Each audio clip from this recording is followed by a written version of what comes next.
Hello everyone, તો આજે મારે લીલી ચટણી બનાવવાની હતી. તો આ ચટણી બનાવવા માટે મેં ફુદીનો અને કોથમીર લઈ લીધી છે અને થોડા લીલા મરચાં લઈ લીધા છે અને તેને મેં બરાબર મિક્સરમાં મિક્સ કરી લીધા છે.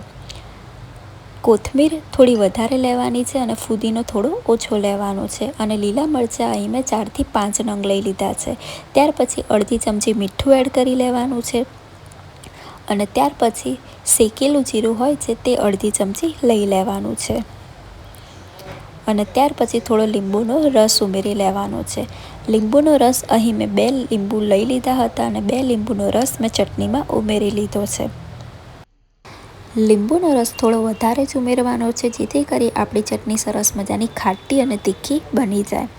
તો હવે મેં લીંબુનો રસ ઉમેરી લીધો છે. હવે ત્યાર પછી આપણે બરફ ઉમેરવાનો છે. ચટણીમાં આપણે પાણી નથી ઉમેરવાનું, આપણે બરફ જ ઉમેરવાનો છે. બરફ ઉમેરવાથી ચટણીનો કલર હોય છે તે એકદમ ગ્રીન જ થશે અને ચટણી આપણી કાળી પણ નહીં પડે. તે માટે અહીં મેં બરફ ઉમેરી લીધો છે અને હવે આપણે મિક્સર બાઉલનું ઢાંકણું બંધ કરીને ચટણીને ક્રશ કરી લેવાની છે. તો ફ્રેન્ડ્સ, આપણી સરસ મજાની લીલી ચટણી તૈયાર થઈ ગઈ છે. હવે આ ચટણીને થોડીવાર તમે વાટકીમાં કે કોઈ પણ વાસણમાં રાખશો તો બધો જ બરફ પીગળી જાય છે. તો ફ્રેન્ડ્સ, તમે વિડીયોમાં જોઈ શકો છો કે આપણી સરસ મજાની ગ્રીન ચટણી તૈયાર થઈ ગઈ છે. આ ગ્રીન ચટણી મેં સેવ ઉસળ માટે બનાવી હતી. તો તમે કોઈ પણ ચાટ કે એમનામ ખાવા પણ બનાવી શકો છો. આ ગ્રીન ચટણી ખૂબ જ સરસ લાગે છે અને આ ચટણી સૌ કોઈને ખૂબ જ ભાવે છે.